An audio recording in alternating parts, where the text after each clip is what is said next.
Imana ni nziza kandi ibihe byose reka ikomeze ibe kamere yayo. Ndishimye rero kubw'impamvu eshatu. Impamvu ya mbere nuko Imana yaturinze, impamvu ya kabiri nuko yaduhaye amahirwe yo kugera mu nzu yayo. Amagambo navuze ejo bundi nkibibutsa, nubwo twaba turi inkoni zumye ariko iyo ziraye mu buturo bwera bucya zazanye ururabyo. Rero nzi neza yuko buri muntu wese uzagera mu nzu y'Imana hari impinduka idasanzwe Imana izakora mu mutima we niba yaje abishaka.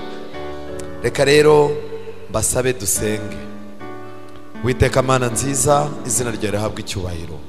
Tugushimiye muri uyu mugoroba abana bawe watarurukanyije hirya no hino babashyitsi ukabazana mu nzu yawe, izina ryawe rihabwe icyubahiro. Ariko by'umwihariko tugushimiye ko natwe duhaye amahirwe yo kugera mu nzu yawe. Uyu mwanya rero ni uwo kwiga ijambo ryawe. Reka imitekerereze yacu yigizweyo haboneka imbaraga zawe. Mwuka wawe wera niwe wandikishije iri jambo, reka manuke aridusobanurire, kandi ubwo arimo kumfasha ngo mvuge uduhe n'amatwi yumva iby'umwuka bw'iri torero. Tubisabye mu izina rya Yesu, amen. Muri uyu mugoroba dufitanye icyigisho cyiza kivuga ngo ntushobora kuva mu Egiputa ngo ugere i Kanani nta mategeko. Ntibibaho. Amateka atwereka ko Imana yakuye Abisiraheli mu Egiputa nk'ubwoko bwayo ibajyana i Kanani. Urwo rugendo Satani yarwivanzemo, kandi urwo rugendo Satani yararurwanyije cyane, kugeza ubwo Imana yaje gusanga urugendo rw'abakristo bava mu bupagani berekeza mu bukristo narwo ruzaba rumeze nk'urugendo rwo kuva mu Egiputa bajya i Kanani. Ariko by'umwihariko kugira ngo tuve muri ubu buzima bwacu buyoborwa na kamere twerekeza mu buzima buyoborwa na mwuka w'Imana, nk'uko twabyize nimugoroba, ntushobora kubona ibyo bintu byiza udafite amategeko y'Imana. Tugiye muri uyu mugoroba rero kureba impamvu nyamukuru zatumye Imana ishyiraho amategeko. Ni iyi: igihe Imana yabwiraga Mose kujyana Abisiraheli, igihe Mose yari ageze mu Egiputa aganira na Farawo, Farawo yabonye Abisiraheli nibamucika bizaba ibibazo. Mu gitabo cyo Kuva igice cya 8 umurongo wa 24, Farawo arangije aramubwira ati, ubwo ni Mose yabwiraga, Farawo aramubwira ati, ndabareka mugende mutambire Uwiteka Imana yanyu mu butayu, icyakora ntimuzajye kure cyane. Kagiye ikintu babwira. Aya magambo Farawo yavuze yariyongorerwaga na Satani, kandi n'uyu munsi wa none Farawo w'uyu munsi wa none ari ushushanya Satani.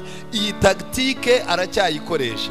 Satani azatureka tujye mu madini, Satani azatureka tujye gusenga, Satani azatureka tujye mu bintu by'Imana, ariko atubwire ngo nimugende ariko ntimuzajye hehe, ntimuzajye kure. Dufite umubare munini w'abantu baparitse hafi cyane. Ubukristo bwabo buri hafi y'aho ubupagani bwabo bwari buri. Gusenga kwabo kwegeranye nuko bakiri abanyantege nke b'abapagani bari bameze. Imitima yabo iracyatekereza ibiri hafi cyane y'ibyo batekerezaga ari abapagani. Muri make Satani yarababwiye ati nimugende mujye kuba abarokore ndabona mwasheze, nimugende muba abadivantisti ndabona mwasheze, ariko ntimuzajye kure. Dufite abakristo baparitse ahantu hafi y'aho bari baparitse bakiri abapagani. Ni umugambi wa Satani ko abantu binjira mu itorero ntibihane. Ni umugambi wa Satani ko abantu binjira mu nzu y'Imana ntibakizwe. Ariko umuntu wamureba ukabona nubwo yabatijwe aracyaparitse aho yarari. Kiriya kintu bajyamo muri hariya mwimurikagurishwa muri Expo, hari ikintu bajyamo barangiza bakakizengurutsa, hari igihe kigera kigafata umuvuduko kikirukanka cyane, warangiza ugahita uvuga uti ubu ngubu kiramutse gicitse ntabwo nk'ibugande. Ariko amafaranga yanyu yashizemo umuvuduko utangira kugabanuka, wajya kureba ugasanga uracyaraho warugize gute. Satani azafata abantu abazirike ku cyaha, abaho umuvuduko mu bintu by'Imana. Ikintu gikomeye muri uyu mugoroba nagira ngo mbabwire, mu gitabo cyo Kuva igice cya 10, nanone Farawo arongera abwira Mose, aramubwira ati muzajyana nabande nimbarekura mukagenda. Mose umurongo wa 9 w'igice cya 10 cyo Kuva, Mose aramusubiza ati tuzajyana n'abakiri bato n'abashaje, abahungu bacu n'abakobwa bacu, tujyane n'imikumbi yacu n'amashyo yacu, kuko dukwiriye kuziririza Uwiteka umunsi mukuru. Kubera iki Mose yabwiye Farawo ko nta kintu bazasiga?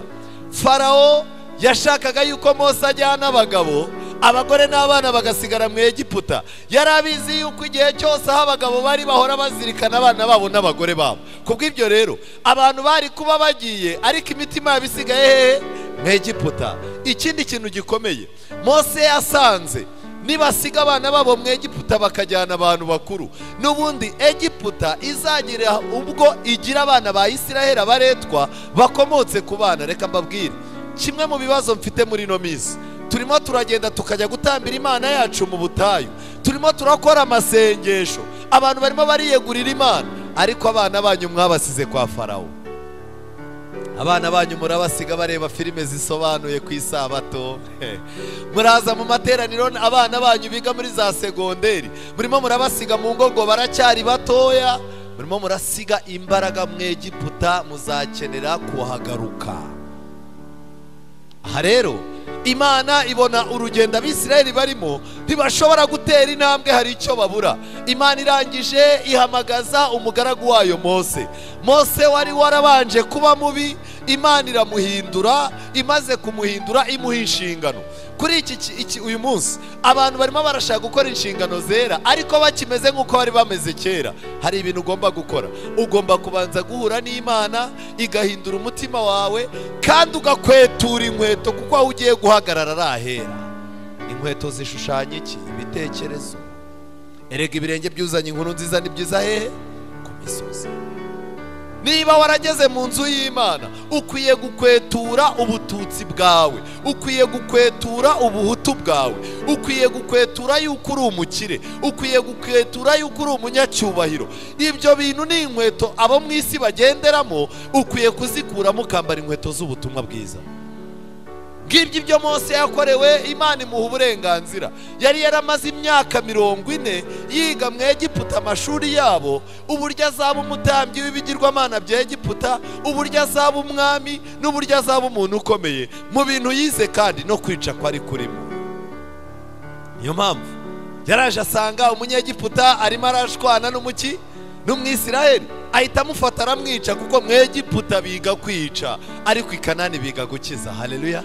Imana rero yamugeneye indi myaka 40 yo kugenda akajya kubana n'amatungo, akiga kwihangana, aho kwiga kwica akiga gukiza.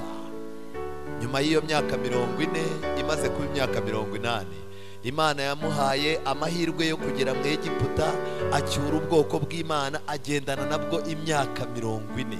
Ubuzima bwa Mose burimo ibice bitatu. Hari iminsi yo kujijwa, hakaba iminsi yo gutozwa, hakaba n'iminsi yo gukorera Imana. Ibyo bihe bitatu ndabikeneye, nawe urabikeneye. Imana rero ibona Abisirayeli bakeneye amategeko kugira ngo urugendo rwabo rwicume, kandi Imana ibona ikeneye guturana n'aba bantu. Reka ngiye ikintu mbabwira, iyo ufite umwana wawe kandi akaba agaragaraho indwara za bwaki, ikintu usabwa gukora no kwa muganga barakubwira bati fata umwanya munini wite ku mwana wawe. Aho aryamye umuryame iruhande, umenye temperature ubushyuhe afite. Najya kurya umenye uko ariye, isaha agiye kuryama umenye uko aryamye, umwiteho, umwana wawe arakira. Kubw'ibyo Imana yabonye Abisiraheli ari ubwoko bwayo bumeze nk'umwana wishwe na bwaki. Imana isanga ntikwiriye kuba mu ijuru, irangije avuga ngo mundemere ubuturo bwera nture hagati muri mwe. Haleluya. Kugira ngo Imana itazaza ikurikirana iby'ubwoko bwayo iri kure, ahubwo ibukurikiranire hafi. Uyu mugoroba Imana irimo iravuga ngo niba ubishaka, rema ubuturo bwera mu mutima wawe, nze nture muri wowe. Hari abantu bafite Imana bajya gushaka, hari abantu bajya mu butayu kujya gushaka Imana, ariko mu byakozwe n'intumwa Petero yabwiye abantu ngo Imana yegeye hafi, kugira ngo n'umuntu utabasha kuyibona akaba yumve hafi ye. Haleluya. Mu kwizera jya ukabakaba Imana muri kumwe. Kubw'ibyo rero Imana ibwira Abisiraheli amategeko. Kuva igice cya 20 umurongo wa mbere, ibanga ririmo ni irihe? Imana ivuga aya magambo yose iti, Uwiteka Imana yawe yagukuye mu gihugu cya Egiputa, mu nzu y'iki? Mbere yuko Imana itanga amategeko, ibanza gukura umuntu mu nzu y'imbohe. Yesaya 61, kandi nazanywe no gukingurira abari mu nzu y'iki? Imbohe. mbere y'uko Imana ihereza abantu amategeko ngo bayagenderemo, Yesu Kristo agomba kubanza kuza agakingura inzu y'imbohe, agasaba abantu gusohoka. Iyo basohotse amategeko y'Imana arabayobora. Icyakora umuntu nakubwira ko atayoborwa n'amategeko, uzamwihanganire, ashobora kuba akicaye mu nzu y'imbohe. Imana iti nabakuye mu nzu y'uburetwa, ntukagira izindi mana mu maso yanjye. Mu Egiputa niho ibigirwamana byose bikomoka. N'uyu munsi wa none mu buryo bwa gihanuzi, Egiputa ihagarariye ibigirwamana byose bisengwa ku isi. Nimurebe iyi Nyabarongo ya hano iwacu, iramanuka ikitwa Nili. Iyo igeze iwabo barayisenga.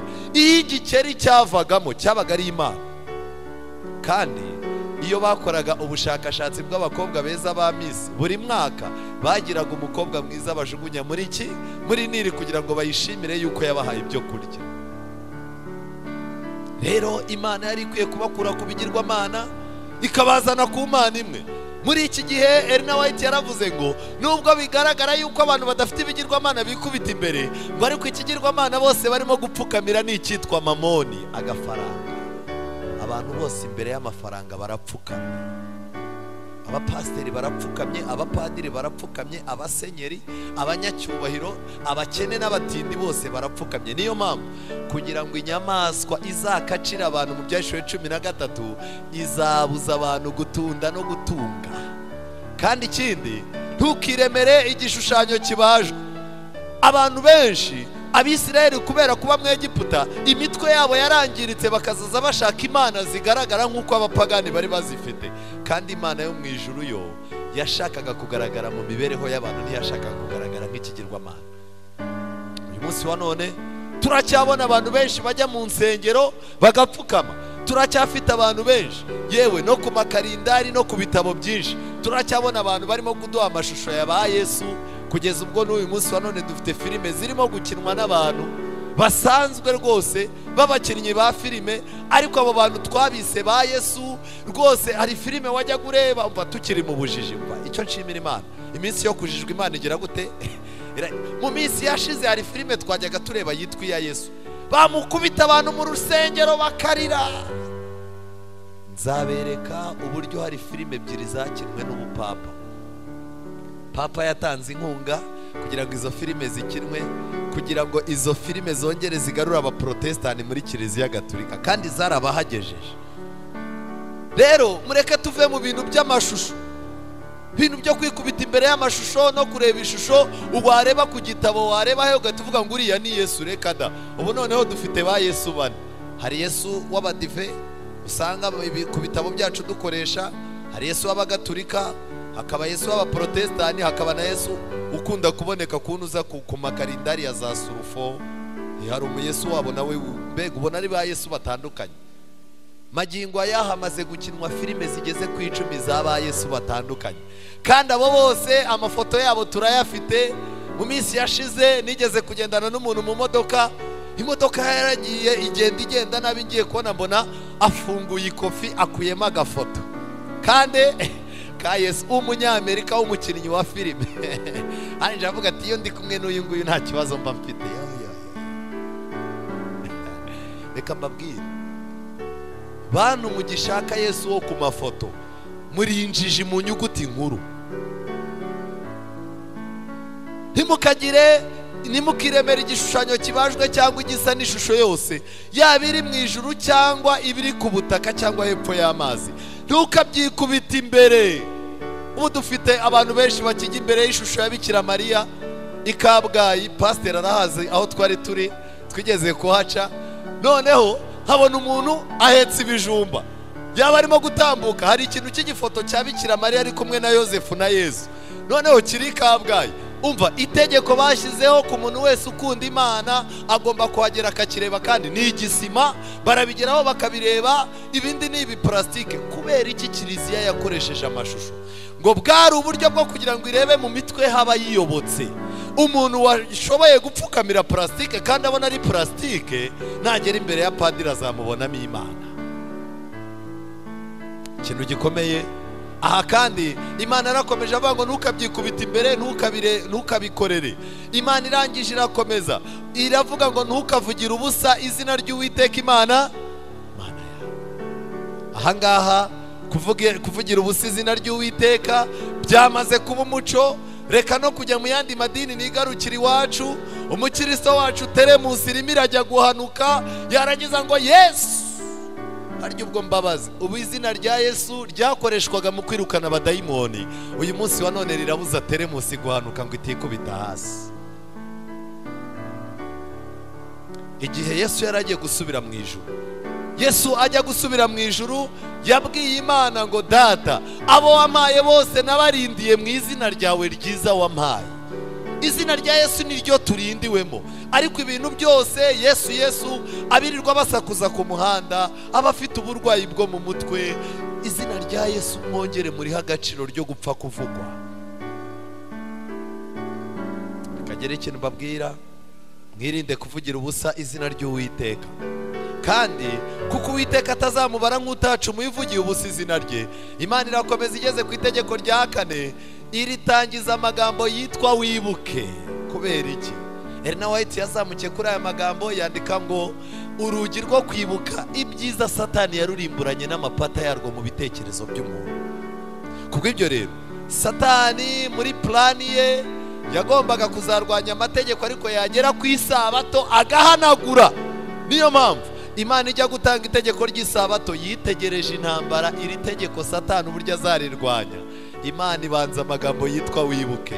Reka ngire ikintu mbabwira, iri jambo ryitwa wibuke ryongeye gukoreshwa mu gitabo cy'Abaheburayo 11, aho Bibiliya yavuze ngo kwizera niko kwatumye Yakobo yibuka Yosefu, yibuka iby'urupfu rwe, ategeka iby'amagufa ye. Murebe muri Bibiliya zanyu Abaheburayo 11, Abaheburayo igice cya 11 haranditse umurongo wa 22, kwizera niko kwatumye Yosefu ubwo yari agiye gupfa yibuka ibyo kuva muri Egiputa kw'Abisiraheli, agategeka iby'amagufa ye. Kwizera kuributsa. Haleluya. Kwizera gutera umuntu w'Imana kwibuka. Rero ku bantu bafite kwizera, Imana izabibutsa umunsi w'isabato. Ariko ikintu kimbabaza, turabafite b'abadivanisiti bajyaga mu minsi yashize, umuntu yajyaga mu isoko ryo mu cyaro yabona imyumbati yaguzwe cyane, agatabwira abantu ngo imyumbati kwishize bwangu vendredi, agatambwira ati ntiwibuka ko ejo ari isabato se? Abana bakibutswa isabato iwabo n'ibiryo bikonje bitetse nabi. Mwana yajya kubona akabona iwabo ibiryo nta kigenda, agatavuga ati mva byagenze gute ko batetse nabi? Tagatabwira mugenzi ati ni ku isabato sha. Kangire ikintu babwira, mureke isabato yongere urwibutso rwiza. Abantu badafite kwizera muri bo Satani azahanagura isabato mu bitekerezo byabo. Kandi Imana irangije iti mu minsi 6 ujye ukora, abari yukoreramo imirimo yawe yose, ariko wa 7 ari wo sabato y'Uwiteka Imana yawe. Ntukagire umurimo wose ukoraho wowe ubwawe, cyangwa umuhungu wawe, cyangwa umukobwa wawe, cyangwa umugaragu.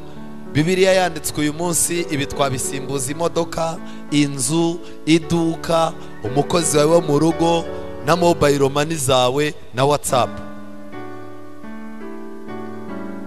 Ariko najya mbabwire, itorero ry'Abadivantisti ari ryo torero ryonyine risigaye rikomeza isabato y'Imana. Ni itorero rifite itegeko ry'isabato rizingiyemo ibintu bibiri. Itegeko ry'isabato ritangira rivuga ngo mu minsi 6 ujye ukora. Iri ni itorero ritari ry'abanenganenzi n'abanebwe, ni itorero ry'abakozi. Umuntu uzaza kuruhuka isabato atagize icyo akora, nayo ntizamuryohera. Ni amasezerano abiri. Mu isabato ni umunsi ukangurira abantu kubanza gukora kugira ngo baruhuke. Hazagira akaga umuntu uhora aruhutse iteka ryose utajya ukora. Turabafite b'abasongarere, turabafite mu basore bacu, turabafite mu byiciro bya jiya, turabafite mu baririmbyi bahora riba ubunje ukondi nta kindi cyakiza. Korari nta uniform, oya murabizi muri no minsi magaze nabi, ugasanga abagabo n'abagore n'abakecuru barimo barateranyiriza imyenda umusore w'umuririmbyi ngo nuko azi kuririmba neza. Muri za jiya turabagira aba nta kindi kinashinzwe ariko azi kuzamura kagura umukarasisi. Yarangiza bakavuga bati none ko tuzakora ibi nibi tuzakira umuyobozi, akabasigaranya abantu nka 6, abagabo abarusha imyaka n'abayimurusha. uko mundeba rero ubu ngubu buriya ndi umushomeri, ibintu byaranze, nta myenda mfite murantiza cyangwa mundodeshereze. Abadivanisiti bugama mu bandi batashaka gukora, bahora bazenguruka mu ngo z'abandi bajya gucunga aho bazarya ku isabato. Nta sabato izabaryohera. Abamama b'abadivanisiti batajya bagira icyo bakora, bahora bategereje ko abagabo babo bazana amafaranga ngo bagure ibitenge n'amabubu.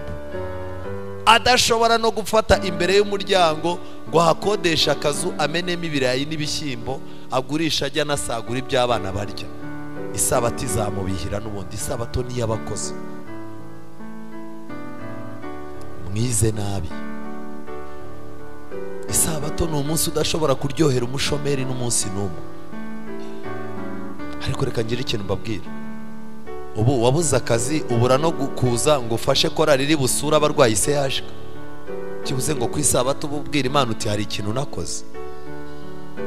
Isabato igomba kuryohera abantu bitoza gukora. Abagabo muve mu bunenganenzi, basore muve mu bunenganenzi, iminsi ni mibi. Ku isabato tuba dukeneye amafaranga, baratwaka ishuri ryo ku isabato, baratwaka ya migisho, dukeneye gukora amavuna, dukeneye gukora ibintu byinshi, ibitabo, TMI yaje, icyacumi kirakenewe, byose ni umurimo w'Imana kandi byose ni amafaranga. Musabe Imana ibigishe gukora, Yesu azarinda aza tugikora. Ariko dufite abantu bahora mu masengesho.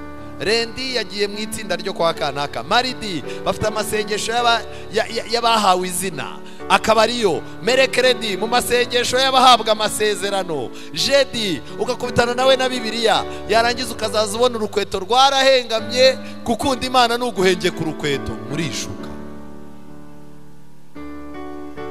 Ariko reka mbabaze, uramutse ubonye mbwiriza hano imbere nkatangira na kositimu imwe, amavuna ikarinda irangira, ntago wangiraho ikibazo. Akaca akavuga uti ariko uriya mugabo rero iriya myenda yabaye indangamuntu, uriya we ntajya abona yuko binabangama. Niyo mpamvu nkora umurimo w'Imana, nkakora n'akazi kanjye. Mfite akazi kanjye kantunze, ndi umutekinisiye rwose. Tutazanakubitana nambaye isarubeti ukagira ngo naraguye. Nge ndakora kandi biranezeza. Iyo ushaka kuzakubitana nanjye nambaye isarubeti nuriye moto, kavuga uti se yavuye mu buntu bw'Imana. Oya, gukora ni urukingo. Muri Edeni Adamu na Eva baguye mu byago kubera kutagira icyo bakora. Urwa mbere rwa Timote igice cya 5:6, kuko uwidamarariye abapfuye ahagaze. Umuntu Imana ikunda agomba kuba afite icyo akora, yaba mu murimo isanzwe, yaba no mu buzima bwe by'umwuka. Kandi Imana irangije itanga irindi tegeko, iravuga iti wubahe so na nyoko kugira ngo uramire mu gihugu Uwiteka Imana yawe iguha. Kubera icyo aba bana barimo gukura batazageza mu myaka 70-60, ntago bayigezamo. Kurama biterwa n'uburyo wubashye so na nyoko, ntabwo kurama biterwa na pome nyinshi wariye n'uburyo watembereye mu ndege ujya muri Amerika. Ntago kurama biterwa n'uburyo wariye ubuzima. Ubuzima bw'umuntu ni bugufi. Kurama bizaterwa n'uburyo wubashye so nande na nyoko. Dufite abantu benshi mu makorari yacu, dufite abafite mu itorero badashobora kumvikana na ba nyina. Nyina barimo kugaragurika mu buriri, undi akirukanka ngo aje kurepeta, yirukanka ngo aje mu karasisi, ngo arirukane baje gukora ibiki ku rusengero. Ubanze mukemure ibibazo by'ababyeyi banyu. Hari umugisha w'ababyeyi. Reka ngiye ikintu mbabwira, umuvumo uzanwa no kutumvira ababyeyi no kutababa hafi ngo tubakemurire ibibazo, nta dini rishobora kuwigizayo. Abantu ntibagishaka ababyeyi babo. Umubyeyi umwe ngo aherutse kuva za Cyangugu, araza kubitana n'umwana we muri gare, arangije umwana aramubwira ati mama mbwira ibibazo byose ufite mbikemure uhita ukomeza. Hano atariko mama wati bananagukumbuye no kukureba reka. Surankumbura ngo bimara iki ko Kigali yaducanze. Aratangira ati urabona inka yagize ikibazo, iso nawe yararwaye, murumuna wawe akeneye kujya ku ishuri, undi yararimo gutera imibare. Arangije abwira nyina ati subira mu modoka unyaruke. Kambabwira bigeze naho mwumva so na nyoko bageze iwawe waba uhomba. bimwe mu bizaranga imperuka ko yakomeye. Bibiliya iravuga ngo basaba badakundana babo. Kera umuntu yagiraga bene wabo benshi, yo ugasanga arabirata, minisitiri kanaka murumuna wa papa, depite kanaka musaza wa mama, akabakuratira. None ubu ngubu usigaye ubwira umuntu uti ndi mwene wanyu, ndi murumuna wa nyoko. Telefone agahita yandikaho ngo ibibazo, azaza uhamagara ntayitabe. Isi yarahindutse. Ntukice. Itegeko ryo kwica ryo ryamaze guhanagurika mu bitekerezo by'abantu. Dufite abakobwa barimo gukuramo inda uko bwije n'uko bukeye, babigize imikino. Dufite abantu batica abantu kubera ko polisi ikanuye, ariko bafite ubugome muri bo. Hari abantu basigaye bavuga amagambo ugasanga n'abicanyi ku munwa. Umuntu akaza akakubwira ijambo ugahita wumva baragushyinguye neza, kandi akarikubwira aseka. Kwica abantu byabaye imikino muri za politike z'isi, kunyereza abantu, kubanyonga, n'ibintu byamaze kuba ibintu bisanzwe. Abantu barimo baragotomera amaraso nk'abagotomera amazi. Ariko najya mbabwire ngo umuntu wese wagize uruhare mu kugira ngo umuntu ave ku isi, yaba umubyeyi, yaba umugabo, yaba umugore, waba umunyapolitike, waba umuturage, ntibizakugwa amahoro. Aya amaraso yo ni ikintu mujye mukitondera. Bose bashiki banjye murimo gukuramo amada, mbabwire amaraso yazabahama. Mbere yuko na Yesu aza tuzajya guhura n'abantu bamennye amaraso bose ari abasazi, kandi byaratangiye. Ejo bundi umuntu yambwiye uburyo muri Amerika ujya kubona ukabona umuntu arimo arirukanka, akakubwira ati baramfashe, kandi nta bazungu arimo kugendamo, nta mwirabura uhari, ariko igihanga cy'umuntu yikoreye nubwo yagiye kure gituma umutima utatuza. Aha rero itegeko rindi rikavuga ngo ntugasambane. Abantu bashize, ubusambanyi bwamaze kugera mu buyobozi bw'itorero, buramanuka bugera mu baririmbyi bacu no mu bigisha bababwiriza. Hari ujya kumva ukumva ngo runaka ntazongera gutumirwa ngo yasize ateye inda, kandi ni umukoro ukarakora amavuna. Ku rusengero abagabo barahobera abagore b'abandi akamutindana, kandi we ntabe yamuha n'ikiganza.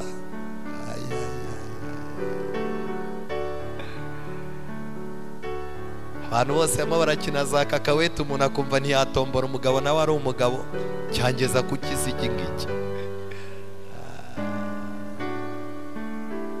Kuri WhatsApp abantu barimo baratwoherereza ibintu bibi bitwangiza kuri WhatsApp. Umuntu yarangiza akakoherereza igifoto cy'umuntu arimo gusambana n'undi, hejuru akabanza akandikaho ngo muntu w'Imana. Ni ukuri isi irarimbutse neza, irarangiye. Reba nawe ureba aho Satani agejeje abantu. Wagafungura ukagira ngo ni ikibwirizwa, ukabona umuntu arasambana n'undi bari ku muhanda, naho arimo arakwapudetinga. Hari impano zirimo kuva i Babuloni zirimo kutwangiza mu mutwe gake gake. Ubusambanyi bwabaye bwinshi. Abakobwa basigaye bajya gutaha mu ngo bagiye kuba abagore, akitwaza igikapu cyuzuye filime za porono, bazamenye uburyo aryamana n'umugabo we. Ibyo rero iyo bidashobotse hagati y'umugabo n'umugore, kuko umugore aje muri we ubusambanyi bwaramwuzuye, ntushobora kuzamwuzuza mu bitekerezo bye. Niyo mpamvu abapasitoro basigaye bajya kuganiriza imiryango, ukababaza uti murapfa iki? Umugore ukabona ararize, umutwe arakubise gutya ati mubaze. Umugabo ukamwegera uti ibibazo ni ibi, yarangiza ati pastor agahinda mfite karenda gusandara n'abari uvuka. Ibibazo bafitanye nta bindi, ni ibibazo by'imibonano mpuzabitsina batemeranyaho. Kubera iki? Ubusambanyi bwamaze kubica mu mutwe. Ubusambanyi bugeze ku rwego rwo hejuru. Abana banyu kera mwajyaga mubabuza kuganira n'abakobwa cyangwa abahungu, mubakingirana mu bipangu. Ibipangu mwandikaho ko hari imbwa iryana, mushyiraho n'abasekirite bareba nabi. Ariko ubu ngubu abana bari mu butinganyi. Noneho urakingirana umwana, ubwira umukozi wo mu rugo ngo hano ntihakaza abahungu hajya haza abakobwa. Umukobwa yinjire bakora ibyo bakora, barasohoke. aba bantu benshi batunze abana b'abatinganyi batabizi. Ibi bintu birarangira bite? Ariko reka mbabwire, icyaha cy'ubusambanyi iyo cyageze ku muhanda, Imana ibigiye gusinya. Imana igiye gutera kashe yateye ku munsi mu gihe cya Nowa. Ariko rero ubusambanyi burashyigikiwe mu rwego mpuzamahanga rw'isi. Hari ama ONG menshi arira ku busambanyi ku buryo butahagarara. Naho iwacu mu Rwanda hari amakampani menshi arira ku busambanyi, niyo mpamvu butahagarara. Isi ifite ibibazo byinshi. Aha itegeko rindi Imana yaravuze ngo ntukibe. Kwiba byageze ku rwego rwo hejuru kugeza ubwo byamaze kubatizwa amazina. Usigaye abwira umuntu uti se ko wiba, ati hoya ntago niba nge ndabyeta. Ndabyeta nta mukristo wiba. Undi mukaganira ati ibi bintu ukora ni ibiki, ati ngewe siniba, iyi ni injyawuro. Rero kwiba babyise amazina kugira ngo abakristo bibe neza, abadivaniste babashe kwiba nta kintu kibashinja. Umukristo w'umudivaniste ntago yiba arabyeta, ntago yiba arya injyawuro. Niyo mpamvu urahamagara mwene so muririmbana muri korari, ukamubwira uti hari ikibanza nabonye hariya, ngirayo wowe uziranye nabo, ubambariza amafaranga make, noneho nse naho nyigura ariko ari wowe ukiguze kuko muraziranye. Yagera yati ikibanza nanga uti ni miliyoni 2. Aturiya muswa shyiraho 3 ndamurega araziguha miliyoni 1 n'iyanjye. Ubu dufite abakristo barimo kurega abandi, kandi mugahurira ku isaba atarimo gutanga inyunganizi mu migisho bishyushye. Ibisambo, uziteraniro ry'ibisambo ryo ku isabato. Kangira ikintu mbabwira, amategeko y'Imana turasabwa kongera kuyarabukwa bushyashya. Itegeko rindi Imana navuze ngo ntugashinje ibinyoma mugenzi wawe.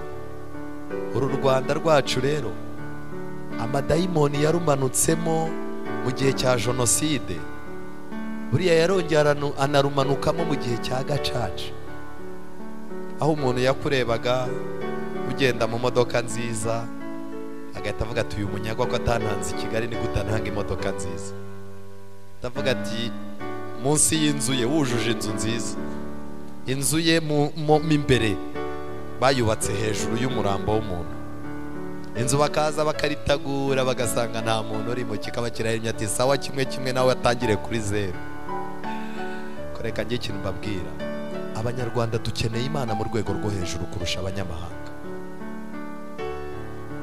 Ariko abantu bagahurira mu rusengero ngo n'abakirisi isabato nziza kuri twese. Hari umuntu ufunze azira amanyanga yawe. Ibi ntago bizoroha.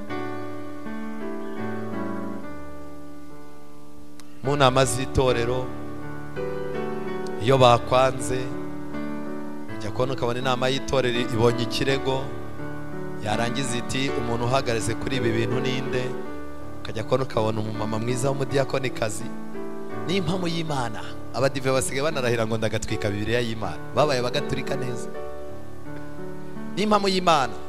Pfusha imfura yanjye iki gihe, pastor uyu muntu iki kibazo ngewe naramwiboneye, muranaturanye yaranakuzi ko n'izina atariza atazi nawe utuye. Ubu dufite abantu inama z'itorero zibangamira, bashinjijwe ibinyoma n'abantu bitwita ngo ni abantu twizeye neza mu rusengero. Ceceka rero umukuru w'itorero yakwanze, agushinja ibyaha biruta ibya Yesu i Karuvari. Yaba yasibye mu nama, ikibazo cyawe ntikigwe kikazigwa ari uko yaje gushinja ibinyoma. Ubuse turajya hehe? Bibiliya irakomeza ngo ntukifuze inzu ya mugenzi wawe, ntukifuze umugore wa mugenzi wawe cyangwa umugaragu we cyangwa umuja we. Ibi byo ntago nabivuga, abadivaniste basigaye bibana abakozi bo mu rugo. Naraza kugusura, yarya neza, akabona umukozi wawe araje, aje yakarabye intoki, agiye kubaha ibiryo arabanje arabisengeye. Agatavuga ati uyu mukozi ntaberera urugo rw'aba batindi rwose. Uyu mukozi akwiriye kuba mu gipangu cyanjye, akazaza managinga urugo rwanjye. Ujya kumva umukozi arakubwiye rero ejo uzashaka usiga w'umwana mfite urugendo mu rugo barankeneye cyane. Ubwo kandi uwo nawe ngo ni umukozi w'umudive w'umukirisitu ye. Ya mu gitondo telefone wajya gukubitana nawe ugakubitana nawe afite ambaraje agiye guhaha mu rugo muturanye. Se mwese ntimwibana bakoze. Arangiza ngo amategeko y'Imana nimwe muyahagarariye. Kwifuza umugore w'abandi. Dufite abagabo badashobora kwicarana n'abagore babo mu nsengero, ahubwo abarimo kureba umugore w'abandi muri korari ugasanga yamwegereye arashaka ko bakorana utujeste. Se washatse indirimbo zo mu gitabo kazaza ukorana geste n'umugore wawe mu rugo. Kagira ikintu mbabwira, nta mugore utaba mwiza wamwegereye wamumwenyuriye uwo mugabo. Ese umugore ntiwamuguriye igitenge, umugore wamugaburiye nabi, nta mavuta wamuhaye, inkweto yambaye n'ikamba mbiri, igihe cyose uba umubwira ngo arasa nabi ntaberwa, ubundi mu mutwe yakumva ko ari mwiza ate? Umukobwa umwe baramubwiye ngo ni mubi, akubita imyaka 30 n'ingahe nta musore umuganiriza. Abandi bakobwa baramubwira batumva wabuze ukubwiza ukureka tukubwire, uri mubi ku buryo nta n'umuhungu wakwegera ngo bamufotore. Umukobwa arababara ariheba, ariko aza kwakira Imana nyine ariyakira. Umunsi umwe rero ajya mu ndorerwamo aravuga ati reka nje kureba ububi bwanjye. Ageze mu ndorerwamo afunga isura abona ni mubi, amwenyuye abona abaye mwiza, aravuga ati nzagendera kuri aka.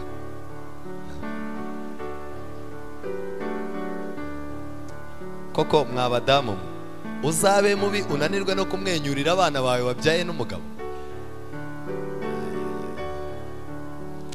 Aya mategeko y'Imana yari afite ibintu byinshi cyane ahishe, ariko abantu b'uyu munsi wa none ntitubasha kuyumva. Abisiraheli bari mu Egiputa, Imana yabahaye amategeko kuko bari bafite ibibazo 7 bikomeye. Icya mbere, muri Egiputa hari ibigirwamana byinshi. Icya kabiri, mu buretwa bari bamazemo igihe kirekire bari barabaye ibyigenge. Icya gatatu, bari abantu bivumbura kandi badafite uburere, abantu bivumburaga bakivumbura no ku Mana. Icya kane, imirire n'iminywere yo mu Egiputa yicaga ubwonko n'umubiri. Bari barazambye, bari bakeneye amategeko 10 y'Imana bagakenera n'amategeko y'ubuzima. Ikindi, ibintu Imana yabasabaga bumvaga ari amananiza. Kwibuka ibyiza byari ibintu bitarangwa muri bo. Umurongo batandukanye n'abapagani wari warasibanganye. Zaburi 19:8, amategeko y'Uwiteka atungana rwose, asubiza intege mu bugingo. Ibyo Uwiteka yahamije n'ibyo kwizerwa, biha umuswa ubwenge. Amategeko Uwiteka yigishije araboneye, anezeza umutima. Ibyo Uwiteka yategetse n'ibyanduye bihwejesha amaso. Herutse kuganira n'umuntu wo muri ADPR, ndamubwira ntariko bite ku mategeko y'Imana. Arangije arambwira ati nkuraho uwo mudayimoni w'isabato. Ikibazo ngiki, isabato Imana yayitanze ari umudayimoni cyangwa yayitanze ari umugisha? Iyi ni imyumvire y'abanyamadini barwaye mu mutwe. Ikintu nagira mbabwire gikomeye, Kuva 32:15, Mose yerekana uburyo Imana yatanze amategeko. Mose arahindukira amanuka uwo musozi afashe mu maboko bya bisate byombi biriho ibihamya byanditsweho impande zombi, inyuma n'imbere. Ibyo bisate byari biremwe n'iki? N'Imana. No kwandika ku buryo bwo gukeba kuriho kwari ukwiki? Kwari ukw'Imana. Amategeko 10 yari ay'Imana, ntabwo yari aya Mose, kandi ibintu Imana itanze bihoraho iteka ryose. Ikindi kintu gikomeye aha ngaha, Imana niyo yanditse kuri ibyo bisate amagambo amwe nayo yanditse mbere, ariyo mategeko 10 y'Uwiteka. Igihe cyarageze Mose kubera uburakari amena aya mategeko. Imana imubwira kugaruka amara iminsi 40. Ya minsi 40 ayimaze, Imana yongera kwandika amategeko 10. Iyo amategeko aba atari meza, Imana niba yarayanditse bwa kabiri n'urutoki rwayo. Ikintu gikomeye, hari itandukano hagati y'amategeko 10 y'Imana n'amategeko y'imihango. Amategeko 10 y'Imana yitwa amategeko atera umudendezo. Haleluya. Ubu abanyamadini bandi batwita ko turi abaretwa b'amategeko, ariko nitwe bantu b'umudendezo, kuko amategeko y'Imana atera ku bantu kuba b'umudendezo. Amategeko 10 y'imihango yo ntabwo yari 10, yitwa amategeko agize imihango. Amategeko 10 y'Imana yavuzwe n'Imana ubwayo. Amategeko y'imihango yahawe Mose ngo ayabwire abantu. Amategeko 10 yanditswe n'urutoki rw'Imana. aya y'imihango yanditswe na Mose. Amategeko 10 yashyizwe mu isanduku y'isezerano aho Imana yagaragariraga. Amategeko y'imihango yashyizwe iruhande rw'isanduku, ntabwo yashyizwemo imbere mu isanduku. Yabayeho mbere y'icyaha amategeko 10, ariko ay'imihango yahawe abantu nyuma yo gukora icyaha. Intego y'amategeko 10 yari yo kumenyekanisha icyaha. Intego y'amategeko y'imihango yari yo kumenyekanisha igihembo cy'icyaha. Kubw'ibyo rero amategeko 10 ahoraho yahamijwe n'ubutumwa bwiza kandi nta rushya. Haleluya. Iby'umwuka, amategeko y'Imana 10 n'aya mwuka, kandi amategeko y'Imana aruzuye, aratunganye, arera kandi arakiranuka. Ariko amategeko y'imihango yakuweho ku musaraba. 10 ntago yakuweho n'ayiteka ryose, ariko ay'imihango yakuweho n'urupfu rwa Yesu. Amategeko 10 y'imihango niyo Paulo yavuze ko ari urwandiko rwaturegaga.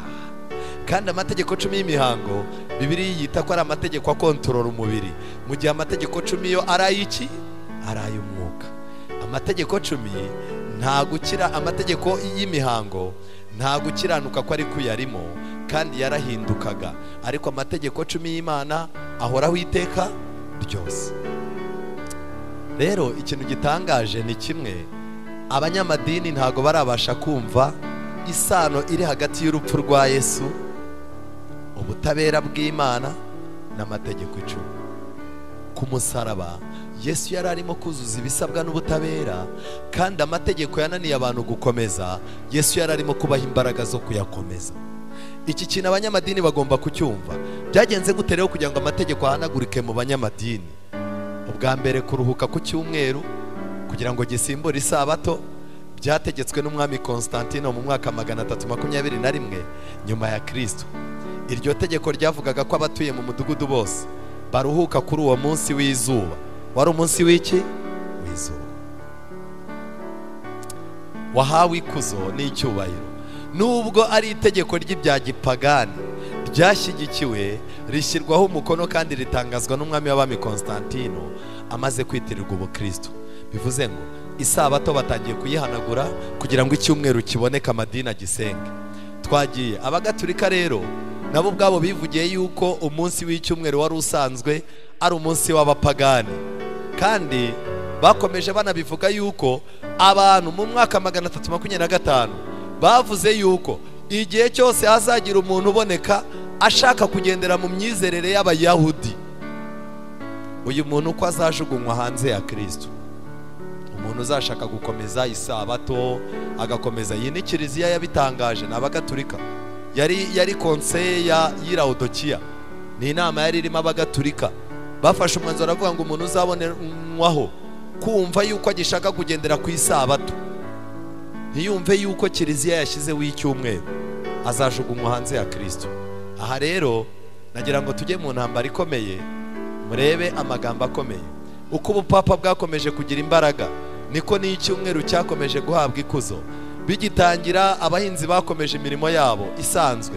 Igihe babaga batagiye gusenga, umunsi wa 7 ukomeza gufatwa nk'umunsi wo kuruhuka. Ariko hanyuma hagiye habaho guhinduka. Abakozi bo mu nkiko babujijwe guca imanza z'abaturage ku munsi wa mbere w'icyumweru.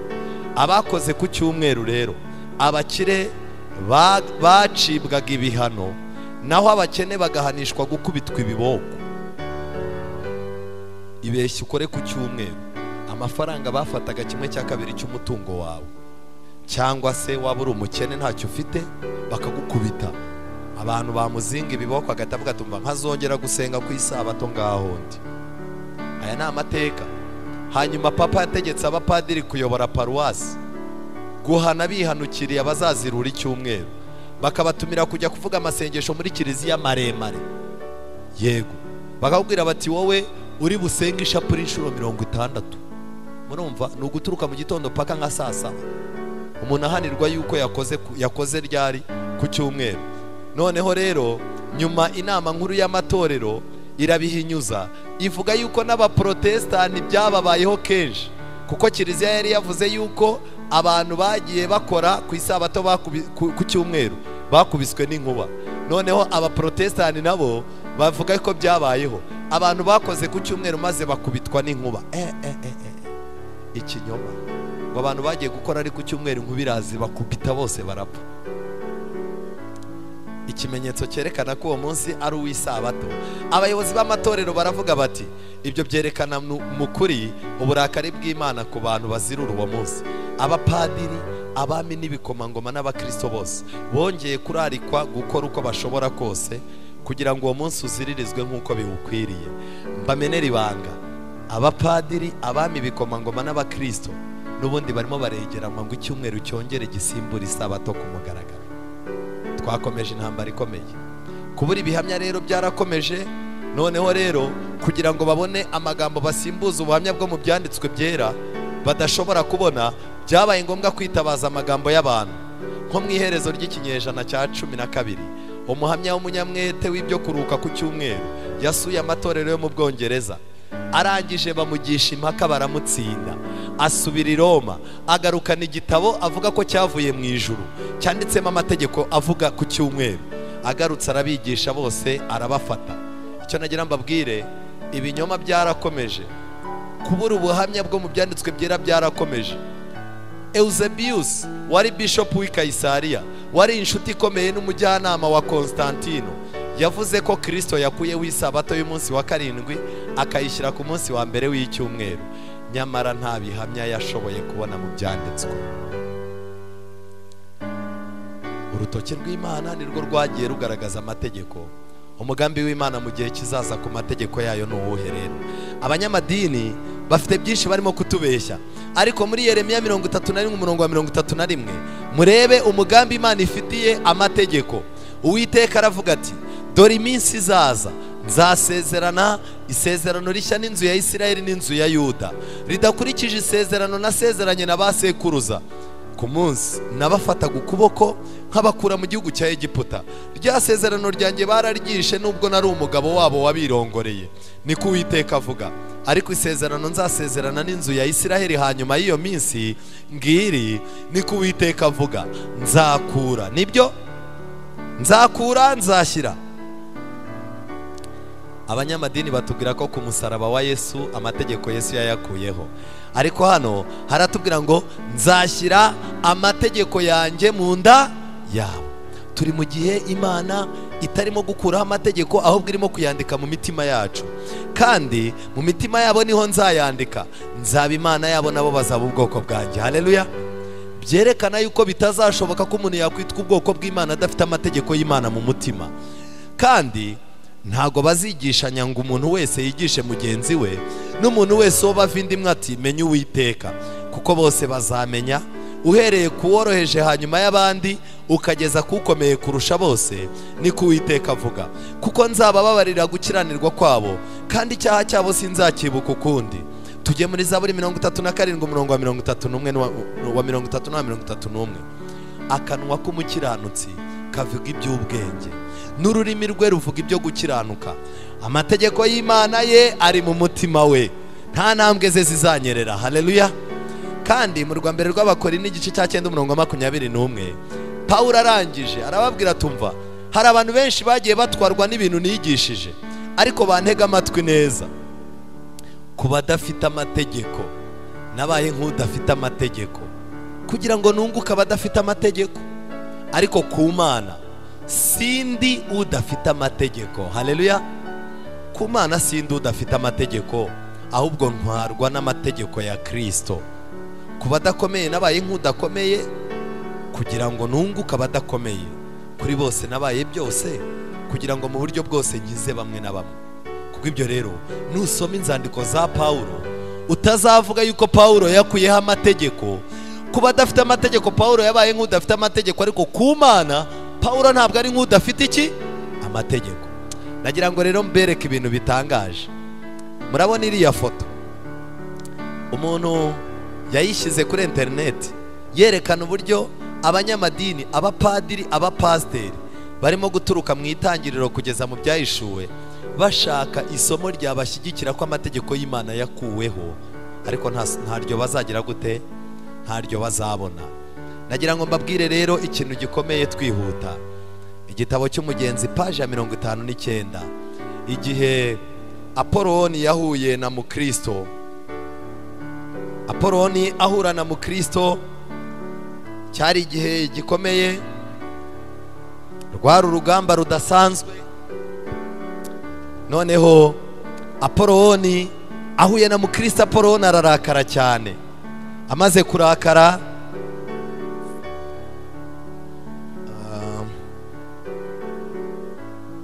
abafite igitabo cy'umugenzi murebe page ya 59, aya magambo ndayasoma nta kibazo.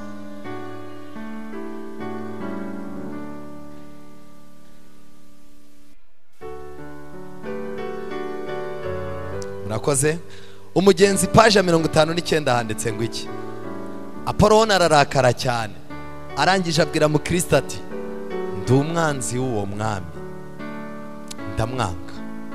Ese murabyemera yuko Satani yanga Kristo? Rwose.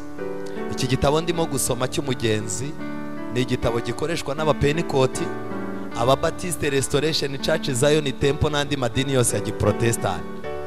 Bijya bimbabaza uburyo basoma iki gitabo ariko Satani akabarenza amagambo nk'aya ngaya. Apoloni abwira Mukristo ati, ndi umwanzi w'uwo mwami, ndamwanga, nkanga n'amategeko ye, nkanga n'abagaragu be. Iki nicyo kinzanye, ni ukukubuza ibintu bitatu Satani yanga. Mushyitsi mwene data uraha ubyumve, Satani yanga Yesu, icya kabiri yanga yivugiye ni mategeko. Niyo mpamvu mu madini yose barigisha, ariko iyo bageze ku mategeko y'Imana barayasimbuka.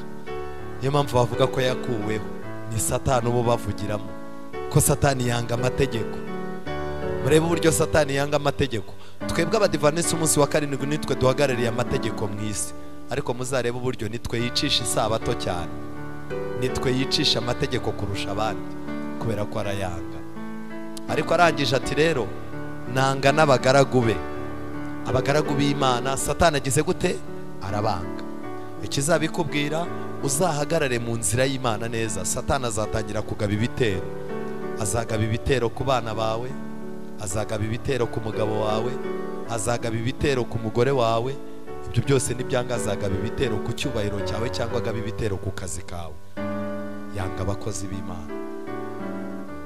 Mukristo arangije abwira Apoloni ati, Apoloni irinde, kuko ndi mu nzira y'umwami, ariyo nzira yo gukiranuka. Haleluya. Inzira yo gukiranuka n'amategeko y'Imana yifitemo uruhare, nicyo gitumye ukwiriye kwirinda. Apoloni atambikiza mu nzira arayimara, abwira Mukristo ati, simbikangwa, itegure gupfa, kuko ndahiye isenga yanjye ya Gihenomu yuko utari butambuka intambwe n'imwe ntakwiciye ahangaha. Ikibazo cyabaye iki? Amategeko. Abana b'Imana, imbere hano aho tugiye kujya, Satani agiye kurwana intambara ikomeye. Amategeko y'Imana agiye gushyirwa ahantu hakomeye. Intambara zigiye guhaguruka zo kurwanya no gukuraho amategeko y'Imana. Satani azatambikiza mu nzira yose ayimare, ariko Imana izaduha amababa yo kwizera. Ntabwo tuzaba tukigendesha amaguru, tuzaba dukoresha amababa yo kwizera. Imana ishyira amategeko yayo mu mitima yanyu mu izina rya Yesu.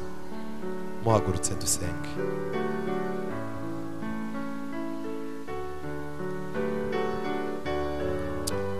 Witeka Mana nziza, izina ryawe rihabwe icyubahiro. Ntidushobora kuva mu Egiputa ngo tugere i Kanani nta mategeko. Ntabwo twava mu bupagani bwatwokamye ngo tuzagere iwawe tutayobowe n'amategeko atera umudendezo. Muri twebwe twishimira amategeko, ariko imbaraga zo kuyakomeza ntazo. Ye Baba, ninde wangiza uyu mubiri untera urupfu? Imana ishimwe kuko izadukiriza muri Kristo Yesu. Genderera imiryango y'abadivanisi uyumvise iki cyigisho cyane, ariko by'umwihariko ugenderere n'abandi basanzwe mu yandi madini, ubumvisha agaciro k'amategeko yawe. Reka amategeko yawe tuyakunde kandi tumenye ko atera umudendezo. Reka amategeko yawe yandikwe mu mitima yacu kugira ngo tutaba abanyedini gusa. Reka isabato yawe kwizera kuri muri twe kujye kuyitwibutsa. Duhe icyo tugomba gukora mu gihe kigihari. Abana babambika imbaraga. Uko duhagaze aha twese amategeko yawe twarayishe, ariko muri Kristo Yesu harimo inzira yo kongera kugira ibindi byiringiro. Uducishe mu nzira waciye, tubisabye mu izina rya Yesu. Amen.